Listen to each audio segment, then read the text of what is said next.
Hello guys, మీరు ఎప్పుడైనా మొక్కజొన్న పొత్తులను మిక్సీ చేసుకుని మక్క గారెలు చేసుకొని తిన్నారా? చాలా హెల్తీ ఫుడ్. మీరు ఇంట్లో చేసుకొని తినండి, చాలా బాగుంటుంది.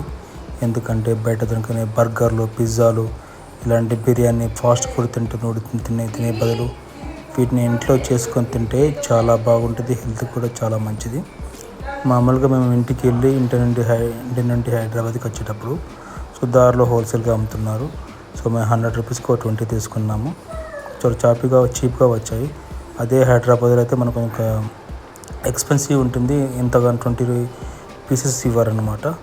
ఇవి తీసుకొని మామూలుగా మొక్కజొన్న పొత్తు 2 రకాలు ఉంటాయి. కొన్ని స్వీట్ కార్న్ అంటారు కదా, స్వీట్ కార్న్తో చేసుకుంటే మక్కగారులు టేస్టీగా ఉండవు.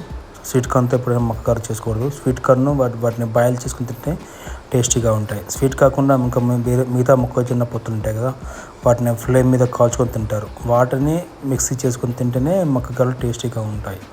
అందుకే 2 రకాల్లో ఉంటాయి. అందుకైనా మనం కొనేటప్పుడు అడగాలన్నమాట, స్వీట్ కార్న్ లేకపోతే మామూలు కార్న్ అడగాలి. మామూలు కార్న్ అయితేనే మనం గ్రైండ్ చేసుకుని మిక్స్ చేసుకుంటే చాలా బాగుంటుంది. అదే స్వీట్ కార్న్ అయితే ఓన్లీ బాయిల్ చేసుకుని తింటేనే బాగుంటుంది. ఇవి గుర్తుపెట్టుకొని మీరు ఇంట్లో ఒకసారి ట్రై చేయండి వెళ్ళినప్పుడు. ఎందుకంటే హెల్తీ స్నాక్స్. నవ్వడే చాలామంది ఏం చేస్తున్నారు, పిల్లలు అయినా బయటకు వెళ్ళిన బర్గర్లు కానీ మామూలుగా పిజ్జాలు కానీ తినిపిస్తున్నారు. పిజ్జాలు, నూడిల్స్, మ్యాగీ ఇవన్నీ ఫాస్ట్ ఫుడ్ అన్నమాట. ఇవన్నీ హెల్త్కి చాలా మంచిది కాదు.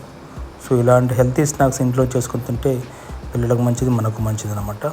ఒకసారి చేసుకొని ట్రై చేయండి. Thank you so much.